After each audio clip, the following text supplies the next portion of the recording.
कि उनको दिक्कत ज़्यादा लग रही हो तो वहाँ कुर्सी पर बैठा।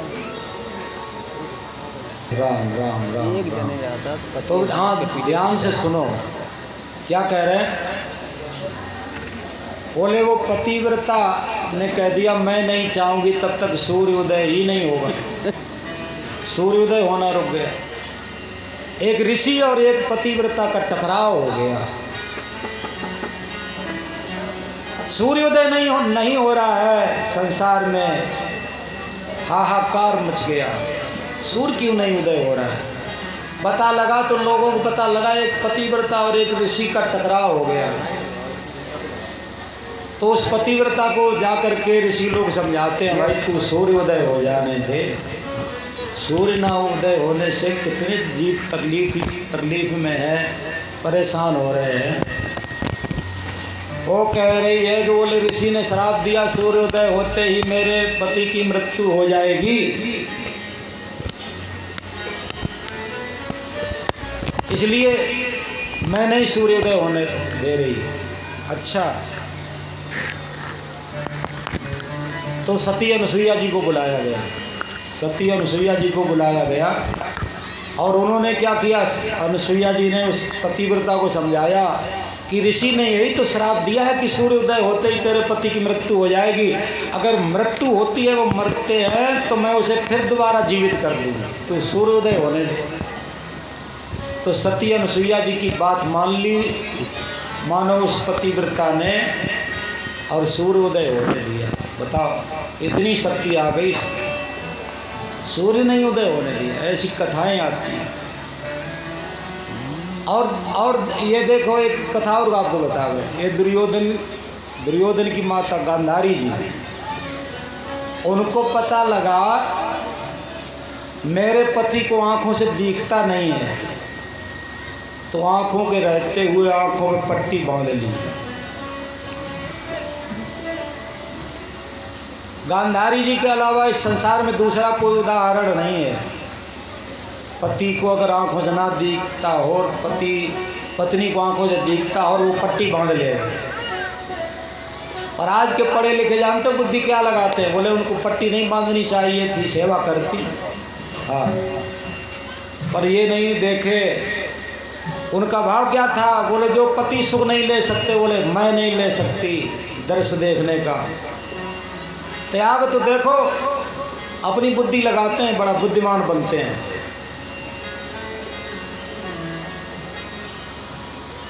आप जानते हैं गांधारी जी ने जो आंखों पे पट्टी बांधी, उसकी तपस्या क्या हुई, क्या प्रभाव हुआ। एक दिन दुर्योधन युधिष्ठिर जी के पास गया, आपको बताएं, और कहने लगा उनसे, बोले भ्राताश्री कुछ ऐसा उपाय बताओ जिससे मेरे को भीम न मार पाए। युधिष्ठिर जी बोले अगर तू गांधारी माता के सामने निर्वस्त्र होकर के चला जा और वो अपनी आँखों की पट्टी खोल करके तुझे देख लेती हैं, तो जहाँ जहाँ उनकी दृष्टि पड़ेगी शरीर वज्र का हो जाएगा, फिर तेरे को भीम नहीं मार पाएगा। धर्मात्मा युधिष्ठिर जी ने हानि लाभ पर विचार किए बिना धर्म पूर्वक उत्तर दे दिया। और ये विचार नहीं किया इसका शरीर यदि वज्र का हो जाएगा तो हमारे भीम के लिए मुश्किल हो जाएगी, उसकी प्रतिज्ञा का क्या होगा। तो ऐसे उन्होंने उत्तर दिया कि बोले तू चला जा माता गांधारी के सामने।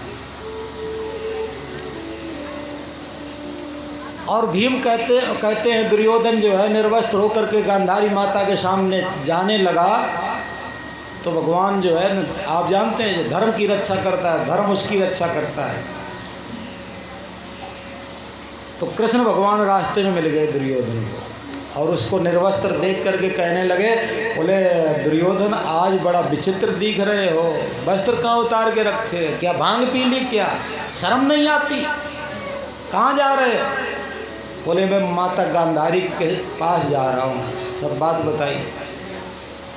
भगवान बोले कम से कम कुछ तो पैर करके रखना चाहिए, बिल्कुल जवान आदमी निर्वस्त्र होकर के जा रहे, शर्म नहीं लगती।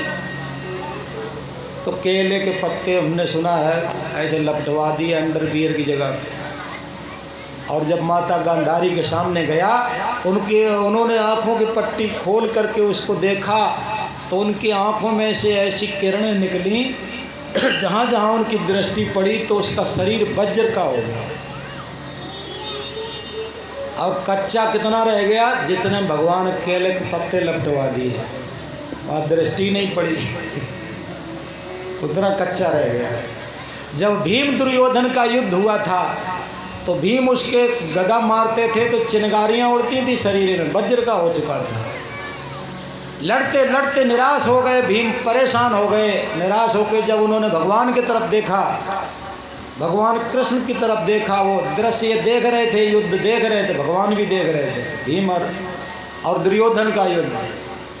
तब उन्होंने दूर से इशारा किया था, जब उनके तरफ देखा, भीम ने निराश होकर उनके तरफ जब देखा तो उन्होंने दूर से इशारा किया, ये जंगाओं में मारो, यही कच्ची है और सब वज्र का है, इधर उधर पीटते रहोगे, ये मरने वाला नहीं है। हाँ, तो भगवान ने वो इशारा बताया, तब मरा। ऐसे ही आपको बताएं, जरासंध और भीम का युद्ध हुआ, वहाँ भी कई दिनों तक युद्ध होता रहा। भीम उसको मारते थे, बीच में से फाड़ के भी फेंक देते थे जरासंध को, पर उसको ऐसा वरदान प्राप्त था, वो फिर जुड़ जाता था। वहाँ भी लड़ते लड़ते और कहते हैं उसको मारते फाड़ते फेंक देते, फिर जुड़ जाता। भीम निराश होने लगे, बोले ये ऐसे कब तक लड़ते रहेंगे, ये तो फिर बार बार जुड़ जाता है, लड़ने लगता है। निराश होकर जब भगवान की तरफ देखा तो उन्होंने वहाँ भी उनको इशारा किया, भीम को इशारा किया। एक तिनका लिया, भगवान ने उसको बीच से फाड़ा और फाड़ करके ऐसे फेंका अदल बदल करके। भीम ऐसा ही फेंक देते थे, सीधे सीधे जुड़ जाता था। भगवान ने अदल बदल के फेंका इधर उधर करके, यही इशारा पाया। और उन्होंने क्या किया, अब की बार जब जरासंध को बीच से फाड़ा भीम ने तो अदल बदल करके फेंका, इधर का उधर, उधर का इधर, अब नहीं जुड़ पाया।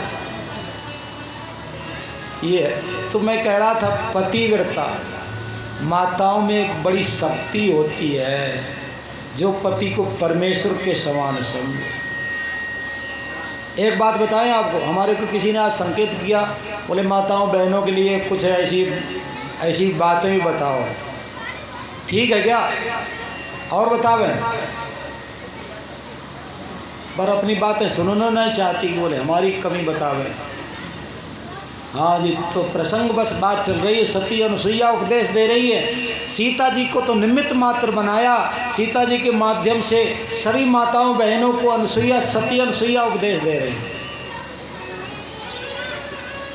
एक किसान आदमी, एक किसान की पत्नी थी पतिव्रता। संतों से कथा हमने सुनी, आपको बताएं। एक किसान की पत्नी पतिव्रता थी, और जब वो किसान जो है खेती में से काम करके जब घर पे आए दोपहर में, तो पत्नी से जल मांगा। ध्यान देना, पत्नी से जल मांगा। उस समय पत्नी जो थी उनकी धान कूट रही थी। आजकल मूसल से कूटने वाला धान भी हमें लगता कहीं सब जगह बंद हो गया। ये माई लोग जो है ना आलसी हो गई। पहले चक्की चलाती थी, आटा भी पीसती थी, गाती जाती थी, सवेरे सवेरे धान भी कूटती थी, और बोले ये सब मेहनत करना छोड़ दी। अब सब के सब लगभग आलसी हो गए, इसलिए बीमारी ज़्यादा हो गई। हाँ, तो वो धान कूटती थी मूसल से। पति गेट पे खड़े होकर के पानी मांग रहे, और उनकी जो पत्नी थी वो धान कूट रही थी मूसल से। और जैसे ही आवाज़ सुनी कि पति पानी मांग रहे हैं वो बाहर, तो महाराज उसने इतना विलम्ब नहीं किया, मूसल ऐसे उसका ऊपर था तो वहाँ जहाँ का तहाँ छोड़ दिया, ये नहीं उतार के नीचे रखें, और पति को जल देने के लिए चली गई। और उसी समय हुआ क्या, एक पड़ोसन जो है आग लेने आई थी उनके घर पे। आजकल तो आग भी लेना बंद हो गया आग लोगों को घर में रखना बंद हो गया था। पहले आप जानते हैं, जो कहते हैं जिसमें दूध गर्म किया जाता है, बरोसी बोलते थे, क्या बोलते थे, उसमें आग जो है महीनों महीनों वर्षों वर्षों बुझती नहीं थी, आग रहती थी, बरोसी में आग रहती थी। हाँ, तो उसी समय अच्छा कई बार जो है अड़ोस पड़ोस में माता बहन भोजन बनाने समय आग भी लेने जाती थी।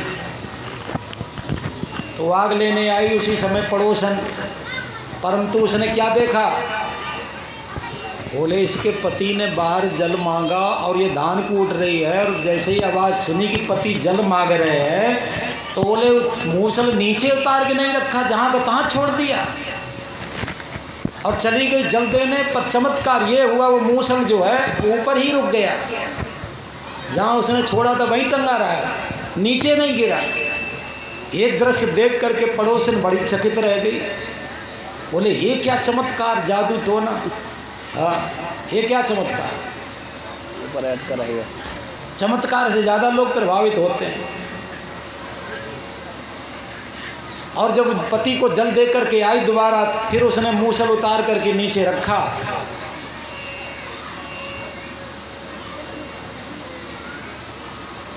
जल की जरूरत हो, जल।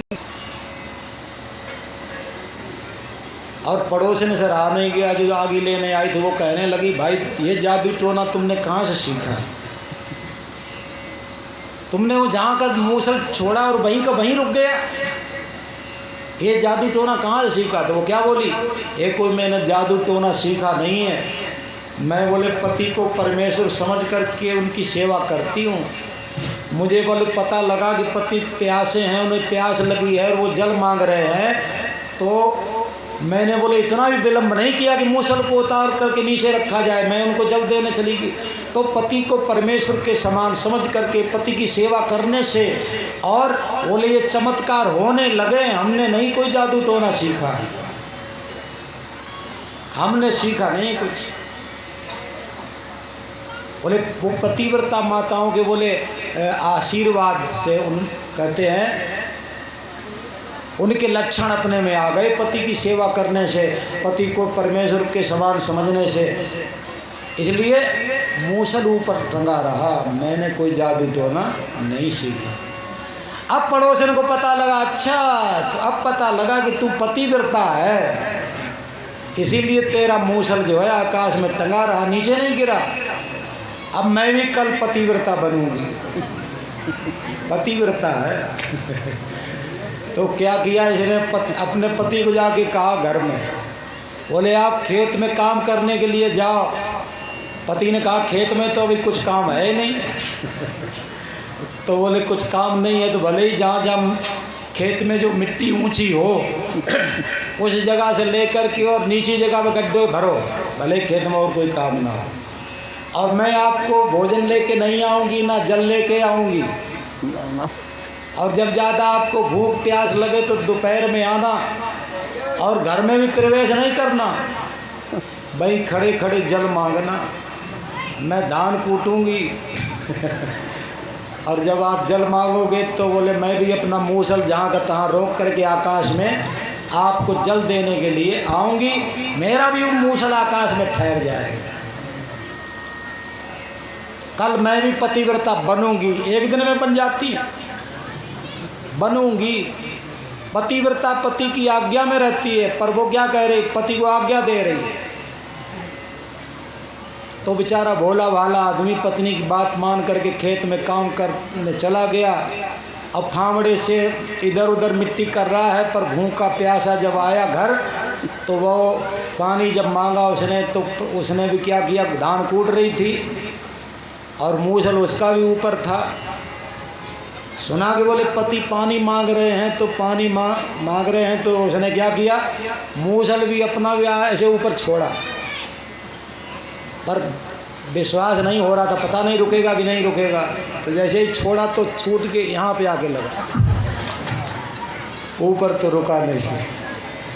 अब नाक कट गई, ओठ कट गए, मुख फूट गया, हो गई नकटी। ऐसे पतिव्रता नहीं बन जाते, भावना जुड़ी है, भाव जो श्रद्धा है। इसलिए कोई मैं नहीं कह रहा हूँ, अनुसुईया जी कह रही है, सहज अपावन नार पति सेवत सुभगति लही है। पति की सेवा करने से शुभ गति को जाती है। जस गावत श्रुति चार अजहु तुलसी का हरि प्रिय। चारों वेद उसकी कथा गाते हैं, तुलसी आज भी भगवान को प्रिय है। और ये वृंदा नाम की पतिव्रता थी अगर पिछले मानव जन्म में। इस तरह से पतिव्रताओं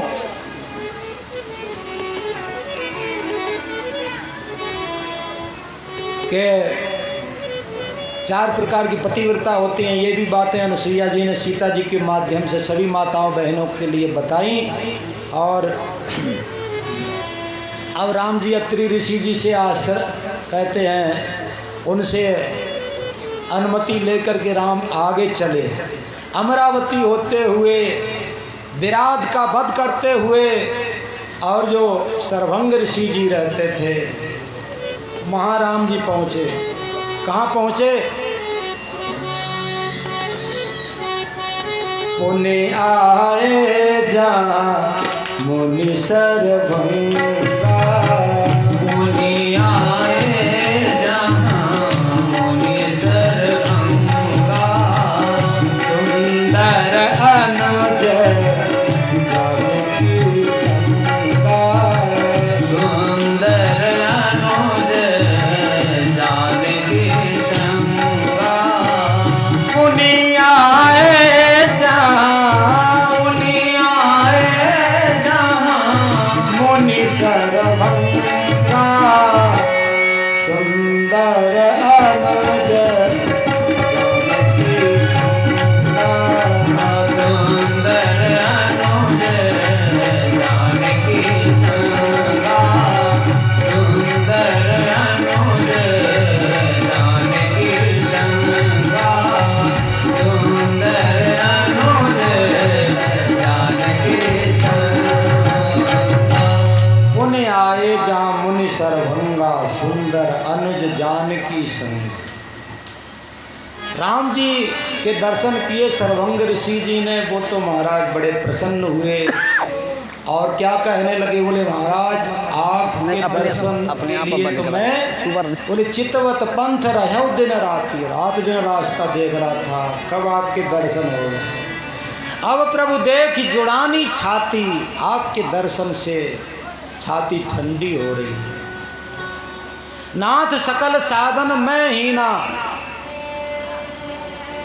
हमारे कोई साधन का बल नहीं है। कीन्ही कृपा जान जन दीन। आपने दीन समझ करके कृपा करके मुझे दर्शन दिए। मैंने जो भी जो योग किया हो, यज्ञ किया हो, जप किया हो, तप किया हो, व्रत किया हो, उसका फल मुझे नहीं चाहिए। वो तो फल आप ले लीजिए और आप अपने चरणों की भक्ति मुझे दे दीजिए। सीता अनुज समेत प्रभु नील जलद तनु श्याम मम ही बसो निरंतर सगुण रूप श्री राम। ऐसा कह करके योग अग्नि में सर्वभंग ऋषि जी ने शरीर त्याग दिया। श्री राम जी ने उनको वैकुंठ में भेज दिया। हाँ, अब राम जी सर्वभंग ऋषि जी को वैकुंठ में भेज दिए। फिर आगे चले। कई ऋषि मुनि राम जी के साथ में चलने लगे।